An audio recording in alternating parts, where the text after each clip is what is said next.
Bueno, perfecto, ya está grabando. Hola a todos los atletas que se han conectado en directo. Estamos con la compañía de Silvia Rueda, una de nuestras colaboradores que nos ayuda también en el tema de la nutrición.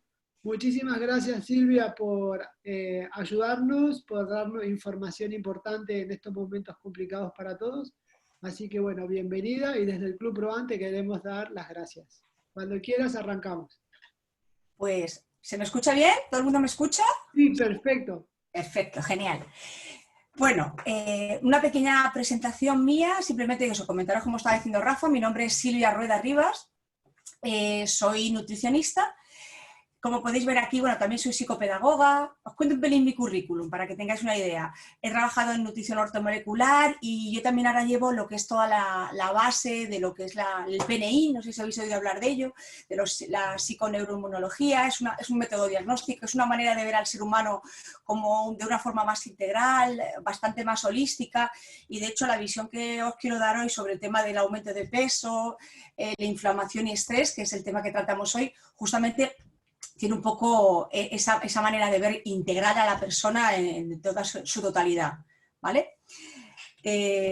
Para empezar, comentaros un tema que creo que es importante, y es que valoremos qué significa eso de los problemas de peso. También hay un término que a mí me encanta que se llama los flaquifofis, que muchas veces no hace falta estar gordo o no hace falta tener aparentemente una figura para tener los mismos problemas que vamos a hablar hoy en día. O sea, no solamente a veces cuando parece ser que te sobra peso es que estés sano y es que estés con un porcentaje adecuado de grasa en tu cuerpo, ¿vale? Voy a diferenciar un poco entre lo que es, por un lado, lo que sería la grasa corporal más externa, una grasa genérica, y la grasa visceral, que sería esa grasa que tiene una textura también diferente y que está envolviendo a los órganos para colaborar en algunas de sus funciones. Tiene que estar, esa es imprescindible porque le mantienen su temperatura, le mantienen a los órganos en su lugar para que no se desplacen, para que no pierdan funcionalidad, y de hecho les aporta energía específicamente a ellos para que no necesiten de otras fuentes energéticas en un momento dado. Dentro de ese peso también tenemos que hablar de lo que sería lo que pesa nuestro esqueleto, que mucha gente piensa que, uy, yo tengo una estructura muy grande, yo soy muy pesado porque mis huesos pesan mucho. En realidad no hay tanta diferencia de peso entre unos y otros. Lo que sí que hay una diferencia es en la forma de la colocación del esqueleto, que es lo que hablaríamos de la complexión de esa persona, ¿no? Luego estaría toda la parte de la musculatura, que es muy importante tenerla en cuenta porque bueno, y hoy en día todavía mucha gente solo valora el peso y en realidad nos hace falta lo que es tener una bioimpedancia o tomar unos pliegues o una densitometría para valorar precisamente si lo que tenemos es eso, que es grasa corporal, es grasa visceral, es mi esqueleto que pesa 2 kilos o 3 kilos 200, es mi musculatura, ¿qué es? Y muchas veces estamos solo valorando lo que es un peso en kilos y eso no nos da toda la información. Y luego, por otra parte, aunque es una cantidad pequeñita, estarían todo lo que son nuestros órganos y nuestras vísceras, ¿vale? Entonces, ¿qué tenemos que valorar de todo esto? ¿Cuáles son las causas de aumento de peso? Claramente, la primera es la acumulación de excesiva grasa corporal. Y estamos hablando tanto de la grasa corporal más externa como la grasa corporal más visceral, que de hecho es la más peligrosa porque se acumula, como hemos dicho, alrededor de los órganos, y los órganos están en la zona central del cuerpo, ¿vale? Por lo tanto, siempre se dice que cuando la grasa se acumula en la zona abdominal, siempre es más peligrosa para la salud, ¿sí? Esa sería la principal y la más importante. También podemos hablar de que cuando hay un aumento de peso, también puede estar causado por una retención de líquidos. Esta retención de líquidos no debemos confundirla con una correcta hidratación. Es decir, una persona cuanto mayor cantidad de líquidos tenga, mejor. Lo que pasa es que tienen que estar en el interior de la célula, ¿sí? No en el exterior de la célula. Cuando nosotros empezamos a acumular líquido exteriormente, a nivel más superficial, entre la musculatura y la piel, cuando una persona tú la tocas y se quedan marcas blancas, por ejemplo, eso significa, entre otras cosas, que puede tener problemas a nivel renal, puede no tener un correcto equilibrio hídrico, no puede estar haciendo un correcto detox, porque estamos hablando de que es un problema a nivel del sistema linfático fundamentalmente, y este es en que involucra todo, es como nuestro sistema basurero, ¿sí? Y por último, algo que que no se habla tanto, o creo que ahora se habla mucho más, pero no sé si todos los conocéis, es el tema de lo que es la inflamación. Es verdad que mucha gente a veces dice, no, yo no estoy gordo, yo es que estoy hinchado. Pues tienes razón. Es que en ocasiones la persona lo que ocurre es que está inflamado, está inflado. Y es cierto, ¿sí? Entonces, sobre este tema sí que quería comentaros que la inflamación no es algo negativo, ¿eh? Ahora veremos que es que hay diferentes tipos de inflamación. Entonces hablaríamos por un lado de que una inflamación se produce, por ejemplo, en el caso de un traumatismo, ¿eh? Cuando os lesionáis, te rompes un músculo, te distensionas un músculo o tienes un esguince, tú tienes una inflamación, el cuerpo es una forma de reaccionar que es positiva, que tiene que ser así. Lo que ocurre es que cuando esa inflamación, durante el tiempo que está inflamado, hasta que el cuerpo lo resuelve, porque tiene la capacidad de inflamar y desinflamar, pierde funcionalidad ese área. Bueno, pero esto es algo, digamos, fisiológico. Luego también, por ejemplo, cuando hay ataques de agentes externos, y ahora lo tenemos clarísimo, cuando hay un ataque de un microorganismo, que en este caso, bueno, pues ha sido un virus, pero puede ser un parásito o puede ser una bacteria, el cuerpo reacciona, el sistema inmunitario le ataca y se genera una batalla, ¿sí? Y en ese caso hay una inflamación, ¿vale? Pero igualmente, cuando nosotros tenemos esta situación, tanto si es, como he dicho, un microorganismo, o por ejemplo que pone tóxicos, pueden ser toxinas puntuales, o puede ser, por ejemplo, una acumulación de metales pesados a lo largo de la vida, o puede ser un disruptor hormonal, que es un tema muy interesante que podríamos hablar también. Esta acumulación genera, digamos eso, que nuestro sistema inmune esté activado, más activado de lo que debería. Pero la situación es adecuada, tiene que haber una inflamación, así debe ser. Y por otra parte, está lo que llamamos la inflamación postprandial, por ejemplo, que lo he querido poner porque tiene mucho que ver con mi área, ¿no? Todas las personas, una vez que comemos o una vez que acabamos de comer, durante esa fase después de comer, tenemos una inflamación de todo el tubo digestivo, pero es natural. ¿Por qué? Porque lo que está haciendo es hacer que acuda, en concreto los leucocitos, y se produce una leucocitosis. ¿Para qué? Porque evidentemente cuando uno come, además de alimentos, entran muchas otras cosas. Y precisamente a todo lo largo de nuestra barrera digestiva, de nuestro tubo digestivo, hay una barrera que nos protege precisamente de todo lo que son posibles elementos tóxicos para nosotros. Por lo tanto, está todo nuestro ejército justamente en ese momento y se produce una inflamación. Pero justo después, fase de compensación, igual que he dicho antes, sube y vuelve a bajar, ¿vale? Por lo tanto, la inflamación es algo funcional, es algo fisiológico y algo necesario. Ahora bien, ¿qué ocurre? Fijaros, uno de los elementos que vinculan ahora el tema de la inflamación y el tema de las grasas, fijaros que hay dos tipos de células, ¿vale? Las células que son lo que llamamos adipocitos blancos, fijaros la vesícula de grasa, qué grande es. Esta, cuando empezamos a coger peso, es que estas empiezan a crecer, a aumentar en tamaño, o bien empezamos a tener cada vez más, proliferan, tienen hijitos, ¿vale? Sin embargo, hay otro tipo de tejido, ¿no? Que no hablaremos mucho de él sobre todo, pero hoy del tema, que son los adipocitos marrones, que veis que las vesiculitas son muchísimo más pequeñas, porque tienen otra funcionalidad. ¿Qué ocurre con estas principalmente, con los adipocitos blancos? Pues que estos, antes se pensaba que eran nuestra acumulación de grasa corporal, que era nuestro tejido adiposo, y que estaba ahí simplemente para guardar la grasa y ya está. Y no es verdad. Hoy se ha visto que aparte de esa función de mantenimiento de la temperatura corporal o nuestra principal fuente fuente energética de reserva, se ha visto, lo podéis ver al lado.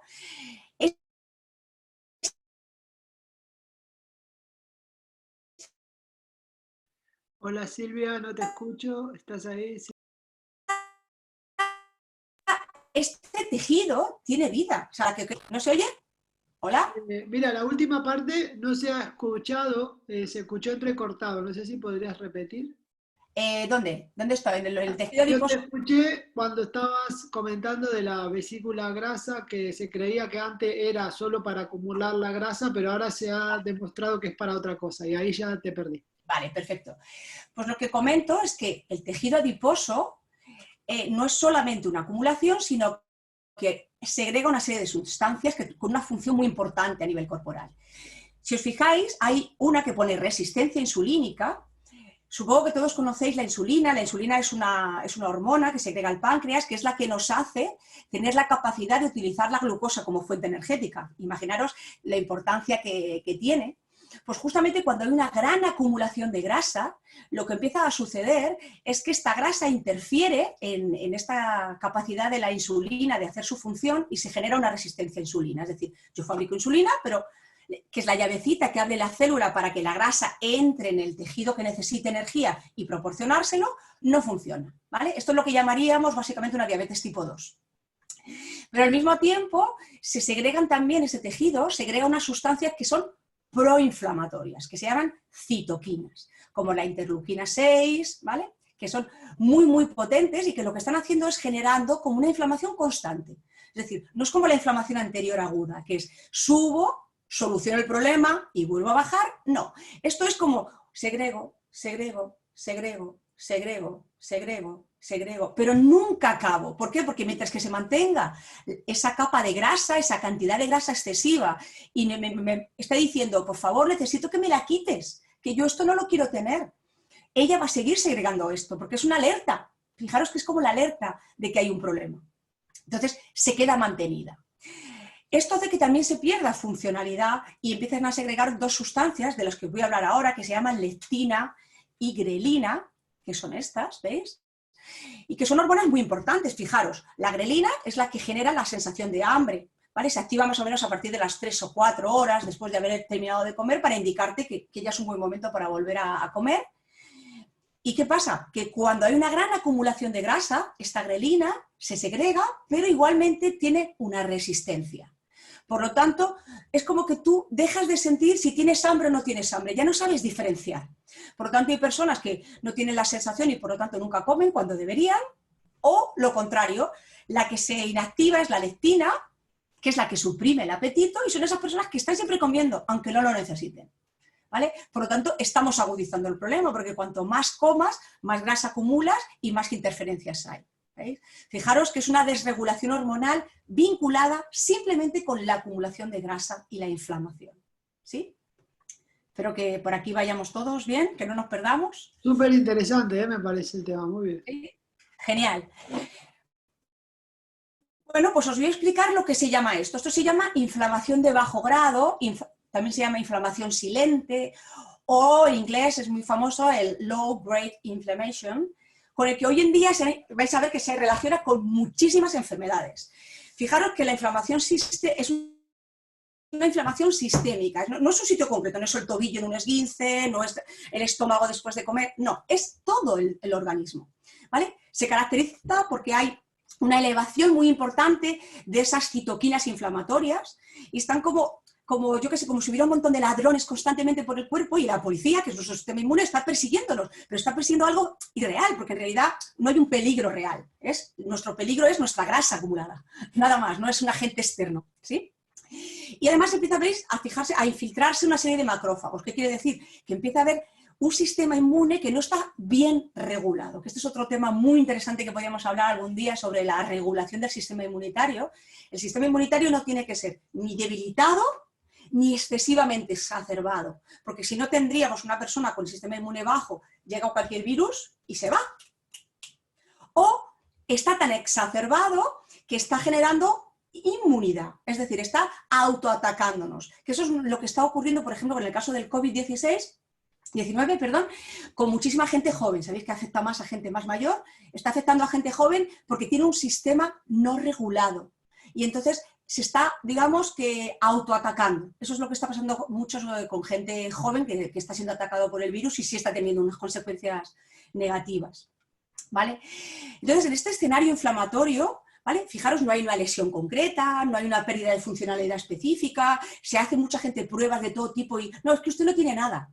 No, lo que tiene es una gran cantidad de grasa, una grasa oxidada, segregando citoquinas inflamatorias constantemente y manteniendo ese nivel de inflamación constante, ¿vale? Es muy importante tenerlo en cuenta porque fijaros, ¿cuáles son las principales causas de la inflamación silente?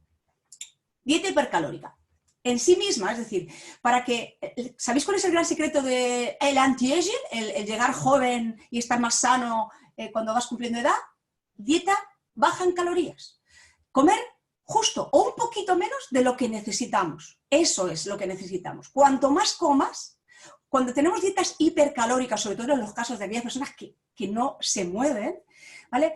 Y sobre todo si son ricas en grasas saturadas y grasas trans, o sea, grasas muy manipuladas, que están normalmente, veis, en productos ultraprocesados, por eso ese gran ataque a estos productos, porque realmente es así.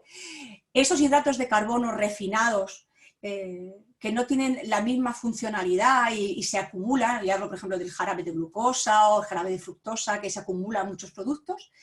Y además, consecuentemente, cuando comemos de esa manera, normalmente lo que estamos teniendo es carencia de nutrientes esenciales. Estoy hablando de vitaminas, de minerales, de sustancias fitoquímicas.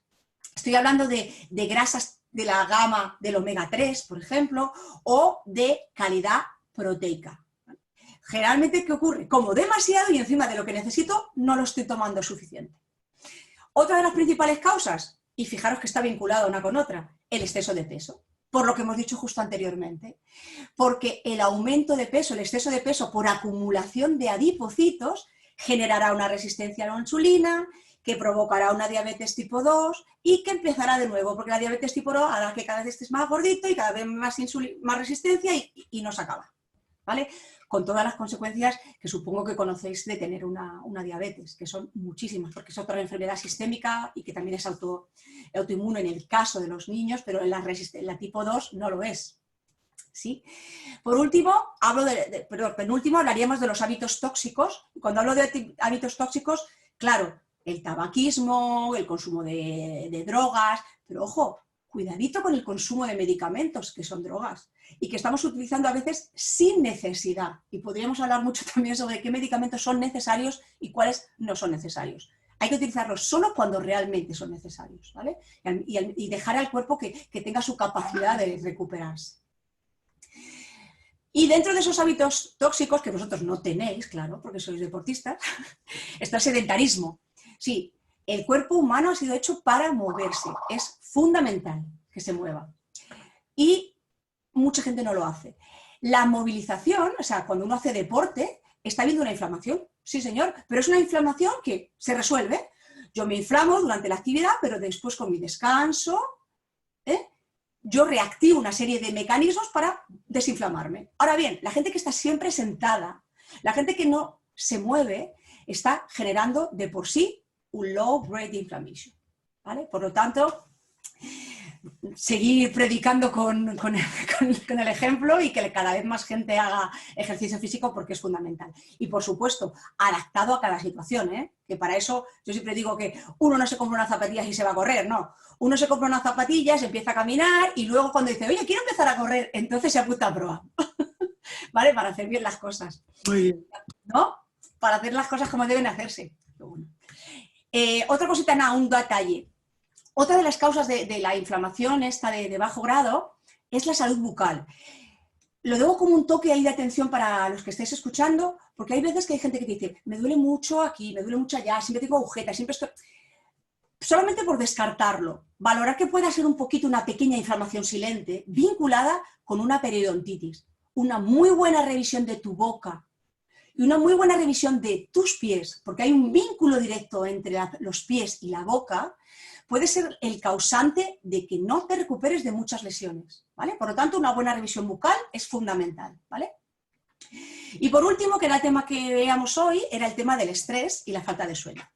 ¿Falta de sueño? Ninguna duda. Aparte, ya Proan dio una charla increíble hace, no sé si un par de años, que algunos tendrían que repetirse porque fue maravillosa, y hablamos sobre eso, sobre la importancia que tiene el dormir, cuánto se debe, dónde se debe y cómo se debe, y tener una muy buena higiene de sueño para hacer un buen rendimiento deportivo y para ver una buena recuperación muscular.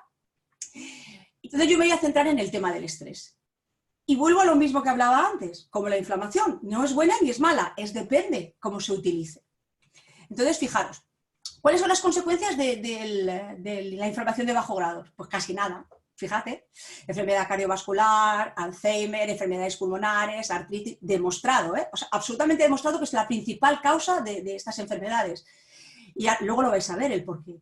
Y fijaros, veis la diabetes, enfermedades autoinmunes, no sé si conocéis todas las enfermedades como síndrome de Crohn, colitis ulcerosa, artritis reumatoide, psoriasis, diabetes tipo 1, fibromialgia, todos son enfermedades autoinmunes.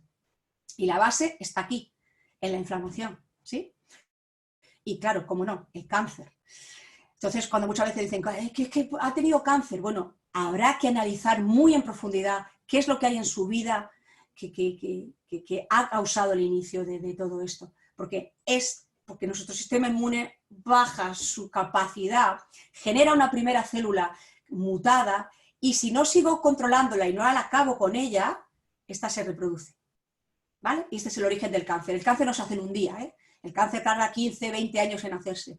Pero si llevamos una vida con una malísima alimentación, con un exceso de peso mantenido en el tiempo, con un sueño de pena porque me voy a la cama a las tantas, duermo poco, encima tengo problemas bucales, encima no hago nada de ejercicio o lo hago inadecuadamente, ¿qué va a pasar? Pues que si encima a esto le uno el estrés, ya apaga y vamos, ¿sí? Para que diferenciemos estrés positivo o estrés negativo, ¿vale? Eustrés o distrés. El positivo sería claramente el que yo necesito y el que hemos necesitado todos desde la prehistoria. Si un león te persigue, si un león te va a atacar, tienes dos opciones. O le atacas tú a él de alguna manera o sales pitando. Y para eso hace falta que mi organismo reaccione ante un peligro, ¿vale? Por lo tanto, esto es útil, es necesario el estrés. ¿Qué ocurre? Cuando este estrés comienza a ser perjudicial porque desencadena un desequilibrio físico y psicológico, es cuando se convierte en un distrés y es cuando es negativo. Y aquí paso a algo claro, y es cuando es agudo, ¿vale? Es una reacción fisiológica frente a una situación, no pasa nada, lo resuelvo. El problema es cuando esto se mantiene en el tiempo y lo que hace es un desequilibrio entre el sistema simpático y sistema parasimpático. Un poquito rápido para no liaros. Sistema simpático y parasimpático, fijaros, es nuestro sistema autónomo, nuestro sistema nervioso autónomo y tiene que estar equilibrado porque uno activa y otro desactiva. No puede estar uno u otro, tienen que estar los dos bien equilibrados porque fijaros que son los que hacen, fijaros todos los órganos, funcionan a nivel de intestino, funcionan a nivel de riñones, vejiga, corazón, el ojo, todo, absolutamente todo. Fijaros que si tú no colaboras adecuadamente en ese equilibrio entre simpático y parasimpático, seguramente tengáis diarreas. O por el contrario tendréis estreñimiento, porque una cosa es acelerar y la otra cosa es ralentizar. Tiene que ver, ¿vale? Por lo tanto, tiene que haber un equilibrio en este sistema. Y cuando hay estrés, se desequilibra totalmente, ¿sí? Entonces, claro, ahora volvemos a pensar positivo, negativo, agudo, crónico, pero además, ¿qué es? ¿Un problema? ¿El estrés que es físico? No, puede ser físico, pero también puede ser emocional. Y en el emocional es en el que más quiero incidiros, porque un estrés físico lo puedes ver, le ves venir, sabes lo que está pasando, una época de mucho trabajo, pero cuando es un estrés emocional, y esa foto me ha encantado por eso, cuando empezamos a mezclar emociones, hoy es que tengo que hacer la dieta, hoy es que tengo que cuidar a los niños, tengo que hacer gimnasia, tengo que ver a mi madre y tengo que ir al trabajo. Se puede con todo, pero hay que saber gestionarlo, ¿vale? Yo ahora estoy trabajando, bueno, llevo ya un tiempo trabajando, no solo la consulta a nivel de hacer una dieta, ¿no? Porque hay gente que ya está preparada, viene a consulta, yo le preparo su dieta, vamos haciendo un seguimiento y todo va genial. De hecho, en ProAN he tenido muchos pacientes y van genial y bueno, seguimos manteniendo el contacto y bueno, tengo unos cuantos Ironman geniales. Y bueno, pero de todo tipo, desde 10K, nadadores, y en general muy bien, pero luego a veces me encuentro casos de gente que me dice, Silvia, no estoy preparada para hacer una dieta. Necesito trabajar desde otro punto de vista, el emocional. Y esa es la parte que trabajo desde el coach nutricional, que es que vamos a la base de las emociones. Esa excesiva autocrítica, dificultades para concentrarte, cosas que se te olvidan y dices, ¿cómo se me ha podido olvidar esto? De repente te bloqueas y tienes como un bloqueo mental y no sabes tomar una decisión, por ejemplo, o estás constantemente pensando en el fracaso. Desde luego ahora estamos viviendo una situación en la que esto estará todo el tiempo ahí dando vueltas. Entonces, esto es una de las cosas que tenemos que controlar. El estrés físico y ver cómo lo podemos hacer y el estrés emocional y cómo lo podemos hacer. Para eso hay que trabajar estrategias y hay que ir dando pasitos a pasitos para que luego llegue. Es decir, uno puede empezar una casa y tener un presupuesto de un millón de euros y otro tener 10.000, pero eso no significa que no tengan la casa los dos. Por lo tanto, no hay excusas para llevar una vida saludable, ¿vale? Y el estrés también se puede controlar. Es difícil, pero se puede. Por lo tanto, claro, el estrés es una adaptación a diferentes estímulos, que pueden ser imaginarios o pueden ser reales. Pero al final, Da igual que tú tengas un león persiguiéndote o simplemente crees que se está persiguiendo. Hay gente que tiene un pensamiento tan repetitivo, que llega un momento en que se cumple. El cuerpo lo detecta como que está ocurriendo. Por lo tanto, cuidadito, porque los pensamientos matan, ¿eh? O sea que cuidadito con este tema.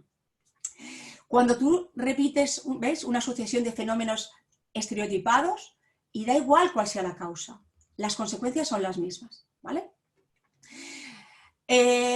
La fisiología del estrés, simplemente comentaros que ese sistema simpático y parasimpático hay hormonas implicadas. Vosotros sabéis, habréis oído hablar de que cuando uno se activa físicamente, por ejemplo, al hacer deporte, segrega adrenalina, segrega noradrenalina, ¿vale? ¿Por qué? Porque necesitamos activarnos.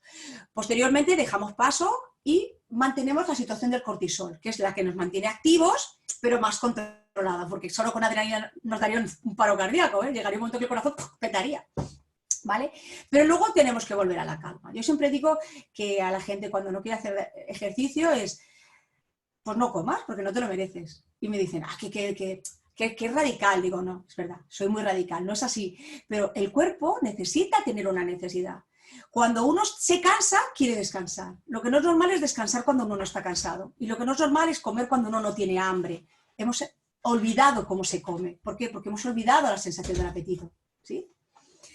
Y luego estaría, por ejemplo, la dopamina, o sería la serotonina, o sería la melatonina, que son hormonas que nos relajan. Unas no son más euforizantes, otras son más relajantes. Todas tienen su función y todas tienen que estar en equilibrio, ¿ok? Si vemos las causas de qué ocurriría si está muy activado el sistema simpático, que es lo que suele ocurrir cuando hay mucho estrés, fijaros, liberamos glucosa constantemente, por lo tanto, cuando la necesitamos no la tenemos, porque estamos constantemente, le estamos diciendo a nuestro hígado, se quita lo que tienes almacenado, ves dándomelo, porque como se supone que estás siempre necesitando energía cuando no es real, hay una actividad renal brutal, por lo tanto, puedes estar generando una hipertensión arterial, una arritmia ventricular, con incluso llegando a haber una muerte súbita en casos de estrés masivo, ¿vale? Gente que tiene reflujo y ardores que tienen que ver con esto. También, por ejemplo, hay una actividad de la tirosina a nivel tiroideo muy elevada, que inicialmente dices, ¡ay, qué bien! Porque activas tu metabolismo y eso está bien, ¿vale? Pero si se mantiene en el tiempo, agotas a esa glándula. Por lo tanto, ¿por qué creéis que hay tantísima gente con hipotiroidismo? Pues en muchas ocasiones precisamente por un mantenimiento de una inflamación constante y un sistema nervioso muy acelerado, ¿vale? Muy activado. Y por el contrario, comenzamos a tener un incorrecto funcionamiento del sistema digestivo, ¿vale? Con un montón de trastornos gástricos, inflamación abdominal, diarreas, estreñimientos, y que no sabes muy bien por qué, precisamente por esto, ¿vale? Porque el sistema está muy, muy activado. Influencia en el aparato reproductor. ¿Y qué dificultades vas a tener sexuales? Pero hablo desde la libido que muere hasta incapacidad para reproducirse, ¿eh? Me estoy encontrando un montón de casos de infertilidad asociados al estrés, ¿vale? Deja de segregarse la hormona del crecimiento, por lo tanto, por ejemplo, en un deportista esto es terrible porque es la que nos ayuda a regenerar, la que nos hace aumentar y mejorar el rendimiento. ¿Y ves?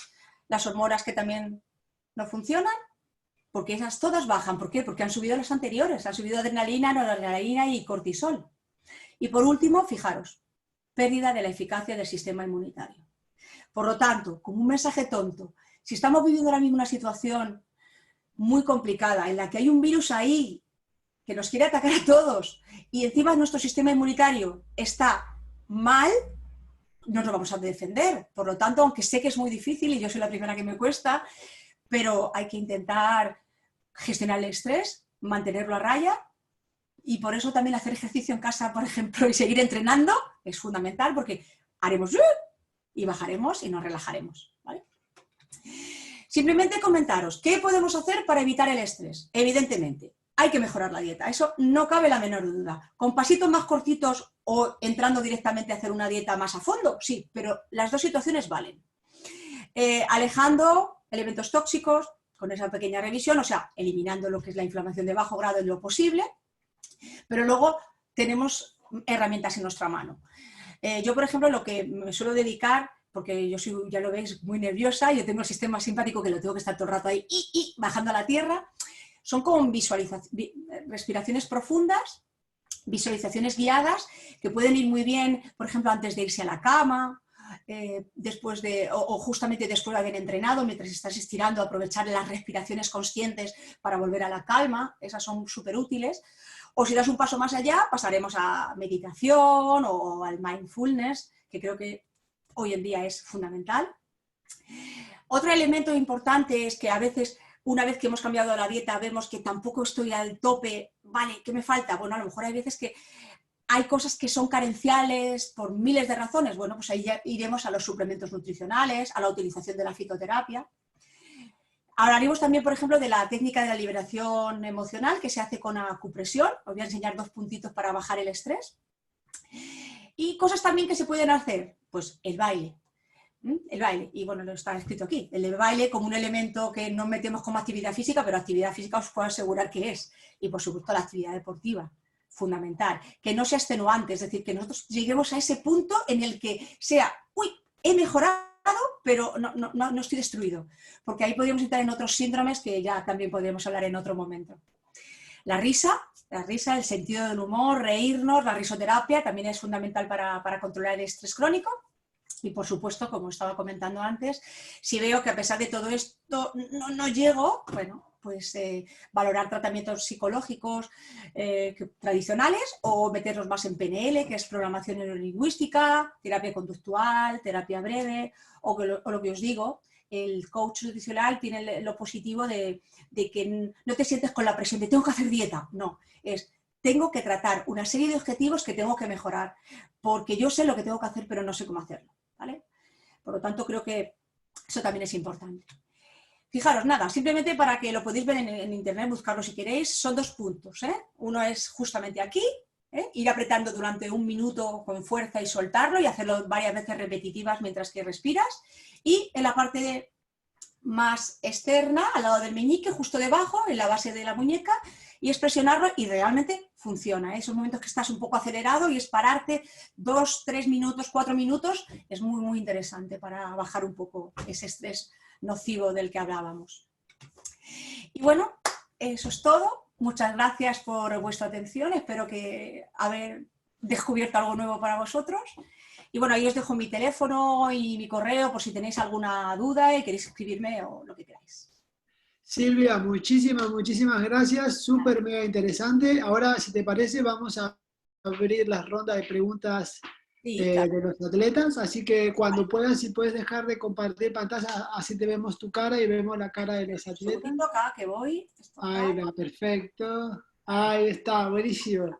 Vale, entonces, bueno, por mi parte, súper interesante, me ha encantado. Ay, qué Yo bien, qué bien. veo que a nivel de atletas del club, muchas cosas de las que comentaste nos puede estar afectando, como el estrés y la falta de sueño. Y no hablando ahora en la situación, ahora hablaremos, pero conociendo a mis atletas, cuando nosotros lo empezamos a preparar, le mandamos un mail con unas 15 o 20 preguntas para conocerlos. Y Sí. ahí siempre le preguntamos cómo es su sueño, si es un sueño reparador, si es un sueño de calidad, cuántas horas duermen. Y lamentablemente, cuando ellos me escriben, muchos me dicen que duermen 6, 7 horas y que de esas 6 o 7 horas se levantan 2, 3 veces, van al baño, que se levantan por la mañana cansados. Y ya sabemos ahí que no es un sueño reparador. Y luego el estrés que nuestros atletas manejan también es muy elevado, porque a nivel profesional les exigen mucho, tienen grandes responsabilidades. Sí. Luego son atletas muy exigentes que se exigen muchísimo entrenando y luego también conciliar la vida profesional con la vida familiar es un Sí. estrés importante y encontrar un equilibrio. Ajá. Entonces, a veces es difícil encontrar un equilibrio y puede ser que ellos también estén bastante estresados y no tengan el sueño que necesitan. Incluso a veces tenemos atletas que se los enferman o que a veces también pasa que cuando tienen un pico de estrés en el trabajo les sale alguna lesión o pasa algo ahí. Claro. Y eso es antes de esta situación. Pero bueno, ahora estamos en un momento complicado, un momento de incertidumbre, donde creo que la incertidumbre a nivel profesional es importante. También estar en casa es a veces complicado, que no estamos habituados, el espacio no está preparado para eso y entonces creo que Sí. a ellos le puede estar pasando algo por el estilo. Mm. Entonces, por un lado, sé que están entrenando, están haciendo un montón de actividad física, pero bueno, el tema de la alimentación, a nosotros hace poco nos comentaban en una charla que hemos tenido con la psicóloga, que decían que a la noche, después de comer, cenar, que no saben cómo parar de ir a la nevera y picar algo, o un poquito de chocolate, o un poquito, y nos pedían, decían, ¿qué puedo hacer para evitar esta, o parar, ¿no? Saber cuándo parar, porque a la noche la cabeza me da vueltas y es cuando más peco.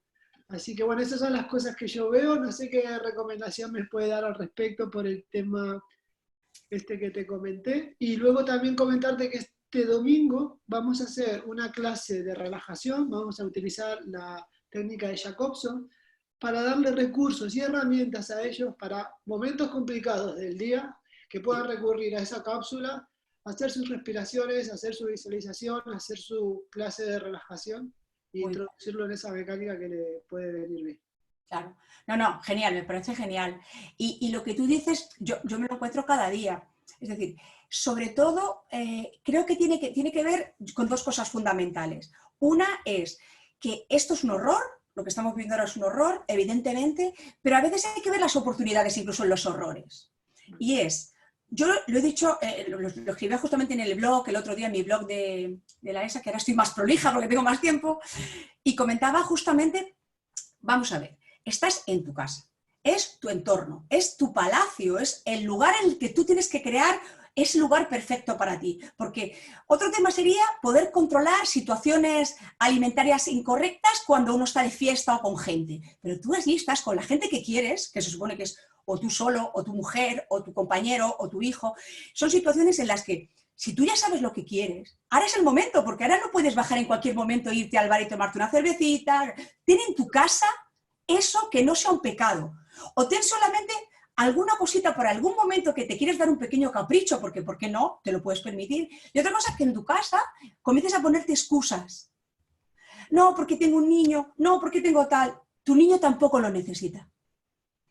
Todos aquellos alimentos que no sean fundamentales, no los tengas en casa, porque nos va a pasar a todos. Yo soy la primera, y más con lo nerviosa que soy. Si yo tuviera en mi casa Nutella, yo me lo comía de una sentada al bote entero. O sea, no lo tengas en casa. Es así de simple, es una tentación. No te digo no tener nada absolutamente, pero llena tu nevera con cosas saludables. Y luego ten algún capricho. ¿Y qué vas a decir? Este va a ser mi capricho que voy a comer durante la semana, para que llegue un momento que lo necesiten. Ahora bien, si tengo galletitas, bizcochitos, he comprado patatas fritas, por si acaso no sé qué, aparte del incremento del alcohol que hay ahora el consumo. Elige, tenemos que elegir. Si no eres capaz de elegir, no lo tengas. Ese es el principal consejo que doy. Muy bueno, ¿eh? Y con lo que tú decías, con ese taller que vais a dar, justamente si la tarde-noche es el peor momento, creo que es un buen momento para dejar un poquitín de actividad para la última hora de la tarde, no mucha para no activar demasiado el cuerpo, y luego hacer la relajación final. Y es la mejor manera para irse a dormir y no centrarse en que haya acabado y entonces me pongo a comer. Muy bien. ¿Vale? Perfecto. Bueno, chicos, ahora queremos escucharlo a vosotros. Dudas, consultas. Marc, si está por ahí también, si quieres comentar algo. Marcos. Y si Hola. pueden abrir cámara, abran cámara. Así los Así vemos. que estaba hablando con nadie. No hay nadie. No, hay 17 conectados. Ahí está Matías, está... Yo quería comentar algo. No pongo la cámara porque estaba haciendo bici. Vale. Y no es plan, no es el contexto. Pero Todo el tiempo. lo que quería decir es que, bueno, que me ha gustado mucho la presentación, Silvia. Y Gracias. luego que la teoría, bueno, que eso pasa siempre, ¿eh? Que la teoría está muy bien. Pero el calendario de mañana de entrenos de ProAmes, creo que 9 de la mañana, entreno de fuerza, tren superior, a las 2 del mediodía, entrenamiento de bici, que son series de intensidad que dura 1 hora y unas 35 40 es de alta intensidad, y a las 7 de la tarde entreno metabólico, que también es intermitente de alta intensidad. Quiere decir que la teoría de sistema nervioso, de relajación está bien, pero al final esta mochila que vamos metiendo cosas se va aumentando. Y luego llevar eso a la teoría es, pues si me salto un día a veces de un entreno que me tocaban 2, el día siguiente, aunque no esté en el calendario, hago 3, que eso también pasa, un poco compensatorio, sin meter la alimentación de por medio, pero que un poco al final la teoría está bien, pero luego la práctica es difícil. más que una pregunta, bueno, era ese comentario porque creo que también nos pasa todos estos días de querer ir tapando este estrés con varias cosas. Es que nos cuesta priorizar. Al final es como que lo queremos todo. Y quizás la pirámide de Maslow nos sería muy útil y empezar a pensar qué es lo que realmente es fundamental y una vez que está cubierto empezar a meter. Y ir metiendo en la mochila lo que tú estabas diciendo, aquello que puedas ir metiendo. Y hay veces que hay que ser conscientes si realmente puedes con todo o no. ¿Vale? Pero sí que es verdad que, evidentemente, en vuestro caso, que sois personas que con una intensidad de ejercicio muy alta, pero también estáis entrenados, quiero decir que no es lo mismo en todas las situaciones, con lo cual el estrés que genera también es distinto. Es más que nada, por eso intentaba desvincular el estrés físico del emocional. Si tú te levantas en la mañana con un estado y tienes un entrenamiento de esto, luego relajas, luego comes, luego tal, y eso no te supone algo que es una obligación y algo que es de nuevo en la mochila, no es un estrés, o no es un estrés negativo, porque lo vas a hacer, lo acabas y te gusta. Yo de verdad, yo estoy deseando levantarme por la mañana para hacer mi entrenamiento de fuerza. ¿Por qué? Porque es como lo que me da la alegría de hacerlo. Y supongo que a muchos de vosotros, pues a lo mejor precisamente la parte deportiva es la que más os apetece de todo el día, que no hacer otras cosas, ¿no? Claro. Pero sí, Marc, tienes toda la razón, es muy fácil decirlo y muy difícil de hacer. Sí. Bien, chicos, ¿preguntas, dudas? Veo unas caras muy tristes, ¿eh? No se animan, ya irán comentando. Siempre suelen hacer varias preguntas. Matías, y del chiquitín. Matías, ahí te activo, Matías. Ahí, a ver, ya estás. Buenas, Silvia, muchas gracias por la presentación.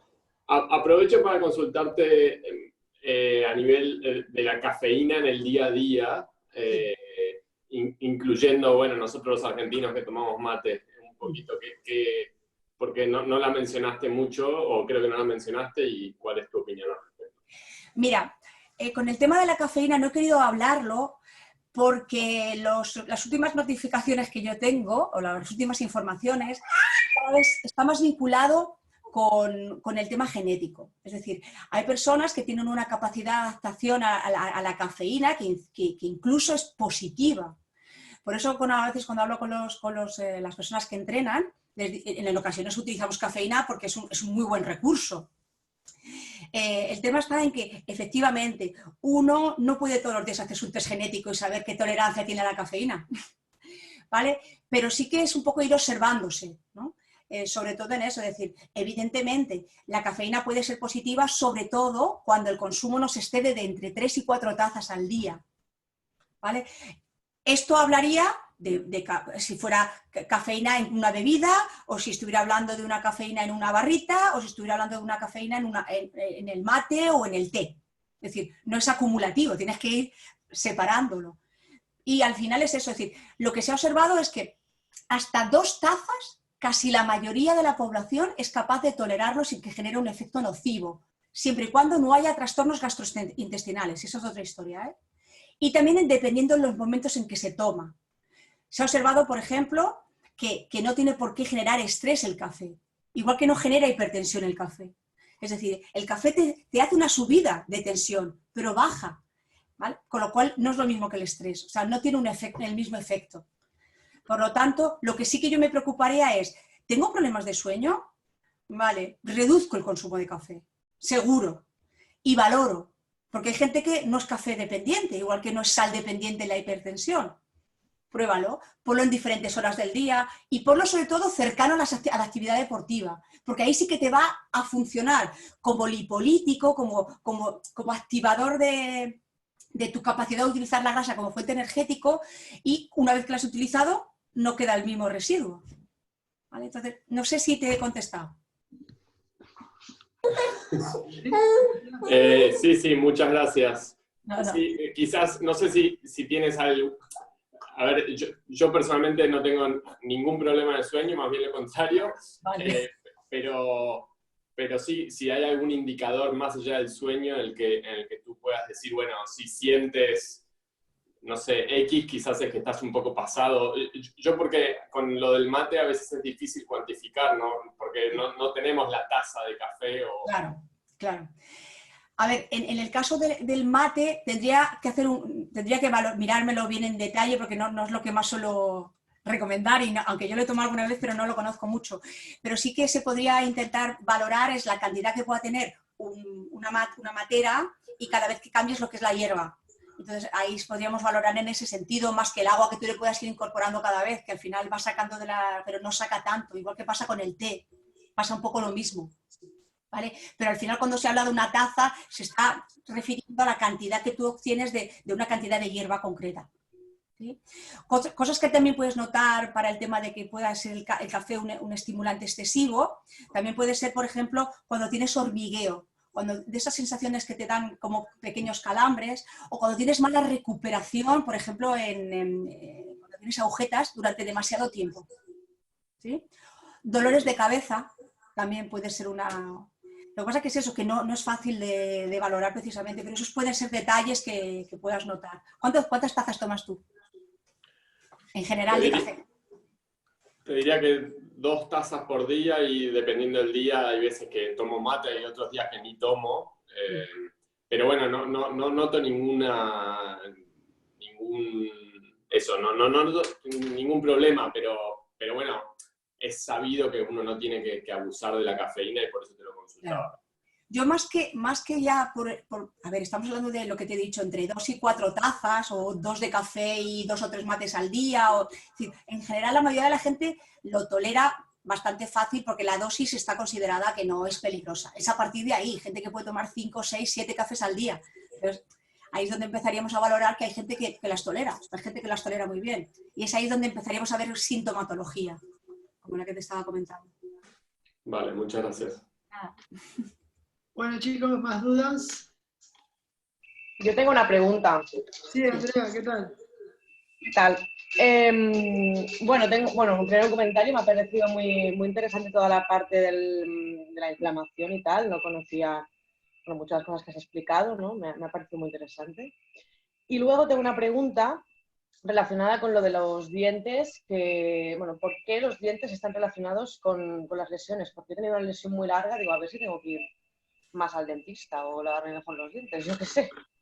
A ver, el tema no tiene tanto que ver con el diente en sí, sino con todo lo que es la encía, ¿vale? Claro. Piensa que la boca es una zona que constantemente estamos, cada vez que nos metemos cualquier cosa en la boca, que puede ser, desde que hace asipar, precisamente por eso estábamos hablando del peligro que estamos de contagio, ¿no? Entonces, la boca está siempre llena de bacterias y cada persona tiene un diferente perfil, ¿no? Y hay muchas veces que la encía está inflamada, aunque tú no lo notes. Hay gente que lo nota, hay gente que no lo nota. Y yo la tengo inflamada, además. O sea, es que claro, ahí me has abierto todo el mundo. Pues ahí sí que sería muy interesante. Primero, que evidentemente te haga el por qué y que te voy a lanzar otra cosa para volverte loca del todo, y es cómo está tu sistema hormonal, cómo son tus reglas. Eso hay que valorarlo mucho porque cuando hay, por ejemplo, poliquistosis o cuando las reglas no están bien reguladas, valora y empieza a ver, ¿cuándo tienes más molestias en la boca? ¿Cuando te viene la regla o fuera de? Por ejemplo, porque está también vinculado. Pero lo que sí que es importante y te puede venir bien es hacer, por ejemplo, no solo lavarte los dientes cuando corresponda, yo que sé, a lo mejor 2 o 3 veces al día si haces 3 comidas, sino también hacer enjuagues. Y los enjuagues van bien con aceites esenciales y como base poner el aceite de coco virgen extra, ¿sí? Te puedes poner, por ejemplo, unas gotitas de esencia de aceite de menta y haces enjuagues, ¿vale? Entre comidas, porque es una manera de mantener como una especie de limpieza de bacterias nocivas y activar las positivas, que son las que te defienden. Eso puede ayudarte un poquito, pero yo lo miraría en profundidad, ¿eh? Vale. Pues sí, no, ya te digo que me quedaba ahí súper rayada. Sí, no, mira, un detalle que me enrollo mucho, lo siento. Yo una vez tuve una muela que se me empezó a mover, fui al dentista y me dice, es que está sanísima, es que te la voy a tener que quitar sana, pero porque se está cayendo. Y le dije, pero no lo entiendo. Digo, bueno, pues nada, vengo la semana próxima y me la quitas, vamos a ver qué pasa. Y me había salido también de unas zapatillas que no eran las correctas de correr, me había salido un clavito justo en la planta del pie. Y fui al podólogo. Y me dice el podólogo, cuando me mira y tal, me dice, ¿tienes alguna pieza que se te mueva o te duela? Mira, te juro que me puse la piel de gallina, ¿eh? Digo, No lo creo. Digo, pues sí. Dice, mira, es que hay, de hecho los chinos lo saben, lo que es la reflexoterapia y las conexiones que hay a nivel de terminales nerviosos con diferentes órganos. Está vinculada ciertas muelas con ciertas partes del pie. Y le dije, pues sí, dice, no te preocupes, yo te voy a quitar el clavito del pie y ya verás. Me lo quitó, en 2 semanas la pieza estaba perfecta.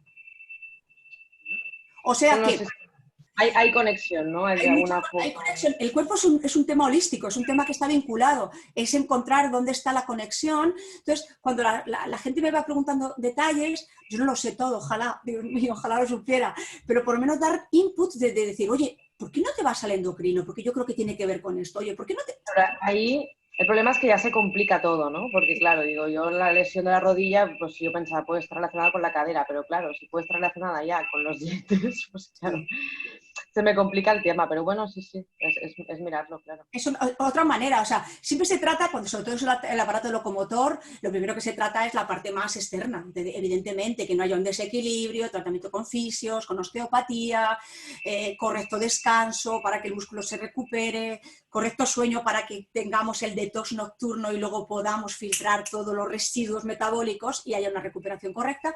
Pero una vez que eso ya está, que eso es como lo más fácil de ir valorando, si no encuentras el por qué, empieza a mirar ese tema. Hormonas, en el caso de mujer, si fueras un hombre no te lo había dicho, pero eres mujer, valorar cómo están tus ovarios, cómo están tus menstruaciones y boca.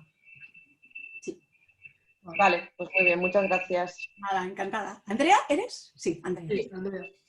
Muy bien, súper chicos, no sé si hay más preguntas, yo aprovecho, bueno, ahí les lanzo, por el tema que sacó Andrea, yo le tiro la pelota a Silvia de ver si en algún momento podemos hacer otra reunión para hablar del tema de la regla con las chicas, porque tenemos algunos casos, ¿no?, de que a veces no son regulares y tenemos que ver de qué manera el entrenamiento o el estrés le está afectando y cómo le puede repercutir el tema de la salud.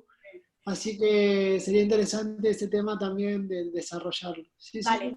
Sí, podemos hablar de ese tema. Incluso hay una cosa que quiero dejarla ahí también, que se llama la disponibilidad energética. Y se está dando mucho, mucho más en las mujeres que en los hombres. De hecho, una de las cosas que sí me gustaría explicar cuando hablemos de este tema es precisamente por qué no sirve igual la recarga de glucógeno previa a una prueba en un hombre que en una mujer, dependiendo del momento del ciclo en que esté. Eso sí. Eso es muy chulo. Vale, pues mira, ahora te lo apunto, voy a darle voz a Marcos que nos quiere hacer preguntas. Marcos, ¿tienes audio? Sí, hola, buenas tardes a todos. Hola, Marcos.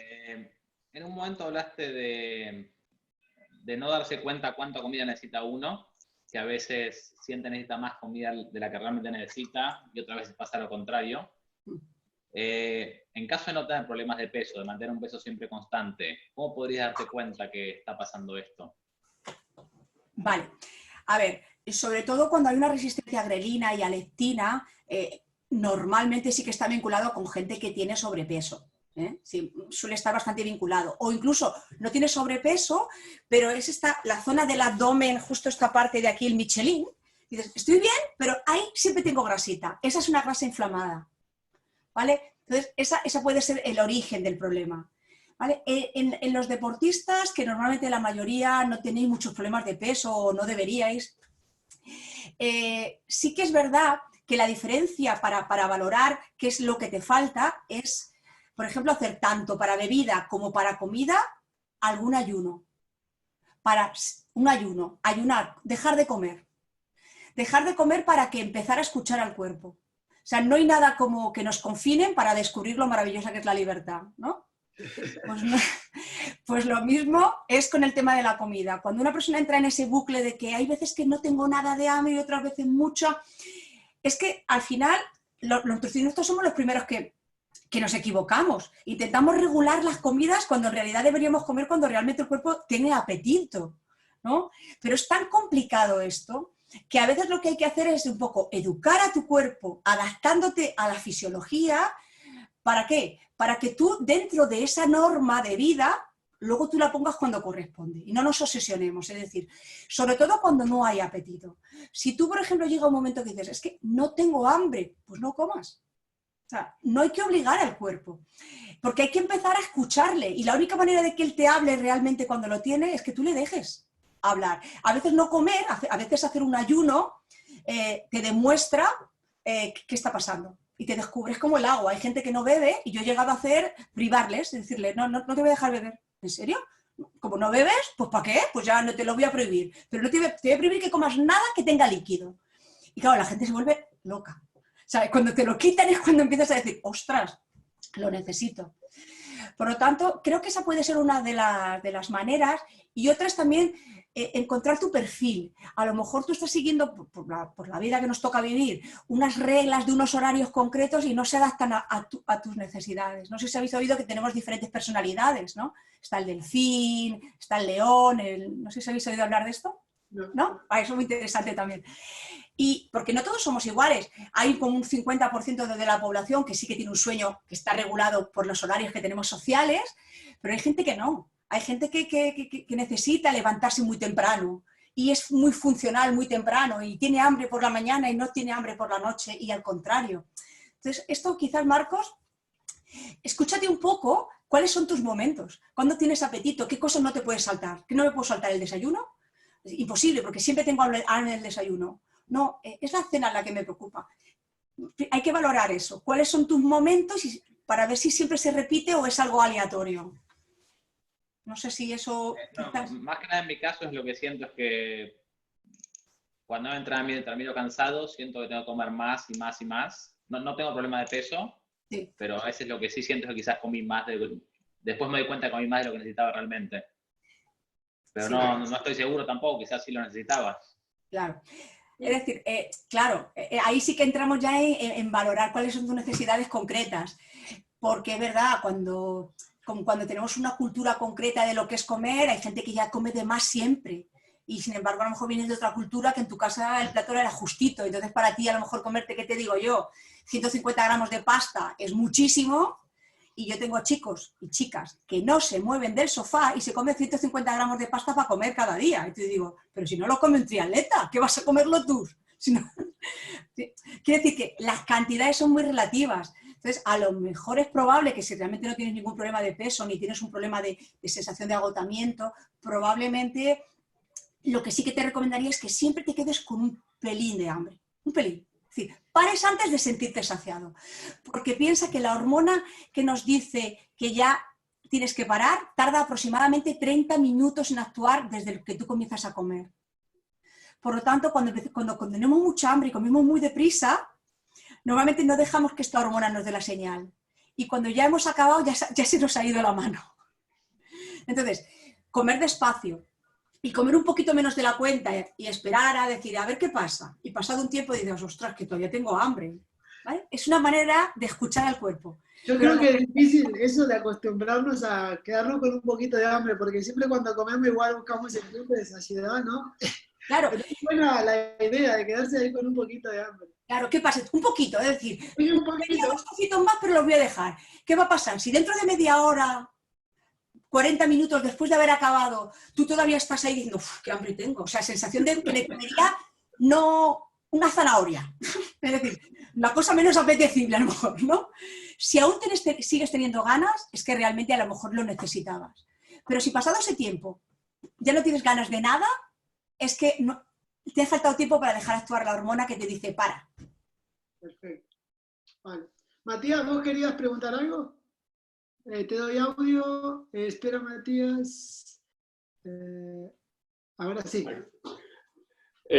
Silvia, sé que están bastante de moda estos test de tolerancia alimentarios y conocer tu opinión. Yo no hice ninguno, pero conocer tu opinión al respecto.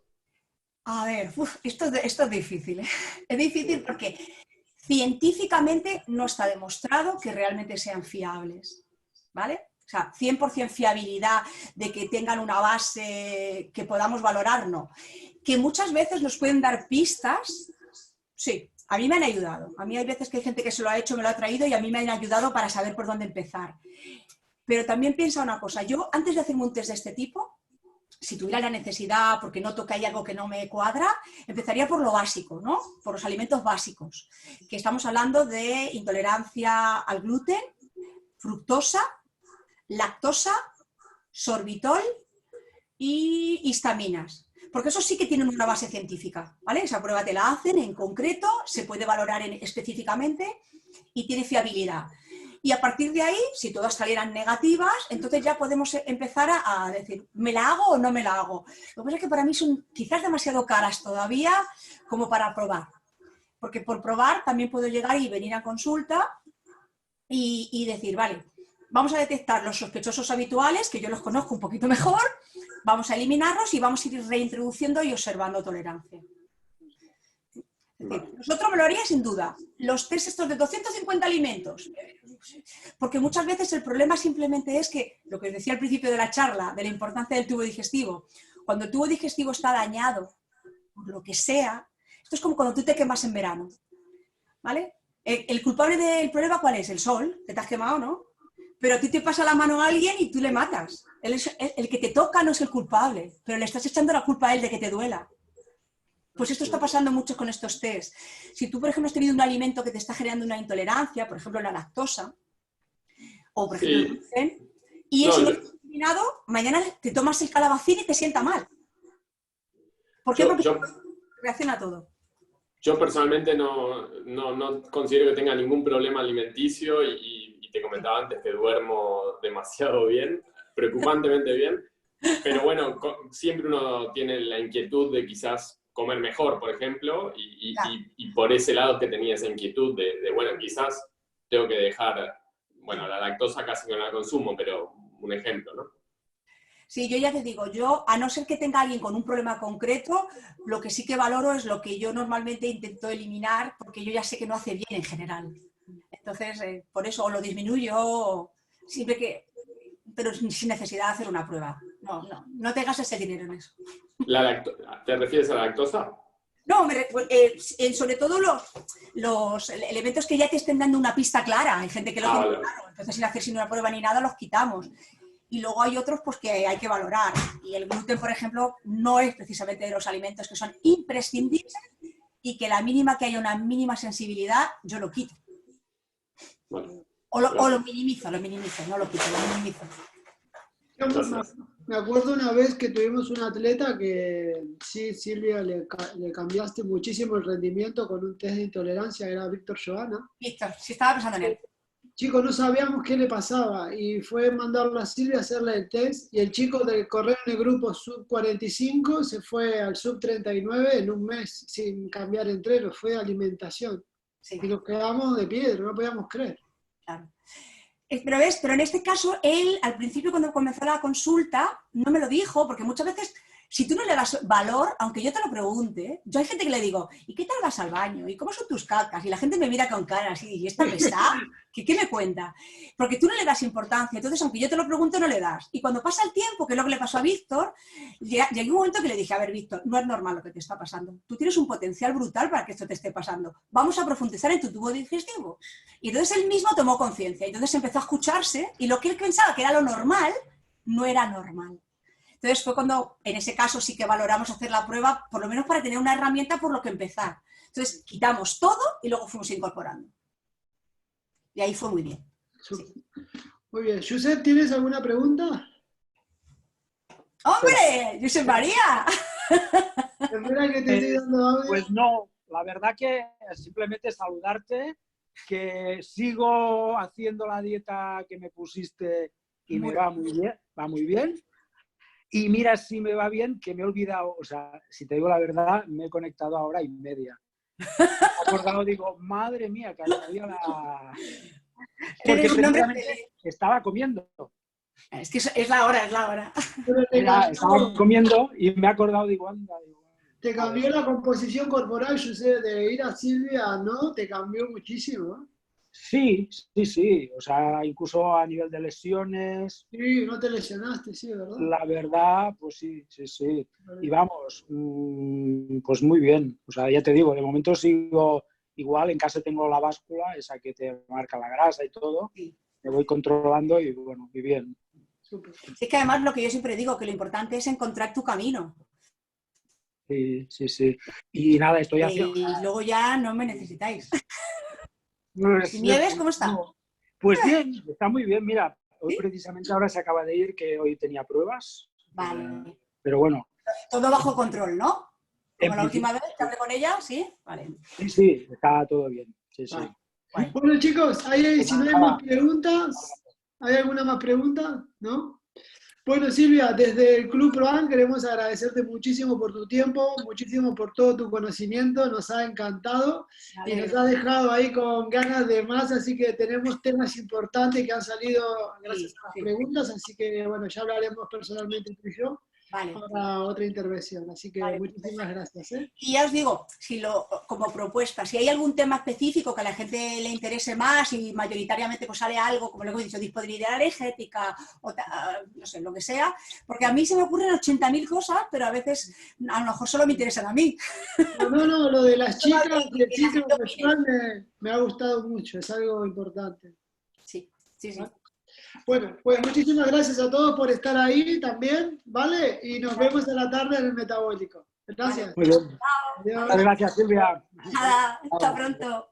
Adiós, Silvia. Chao.